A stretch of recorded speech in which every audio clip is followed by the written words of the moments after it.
Hello everyone, welcome back to TechPorn, and in today's video I'm gonna show you how to set up Apple Pay on iPhone. If you want to be able to set up Apple Pay in your iPhone, then follow along. First of all, open your phone and search for Wallet app. Now open it.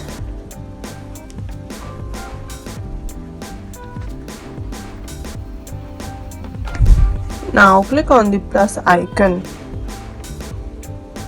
Now once you click on the plus icon, you can now card your card or enter the details manually.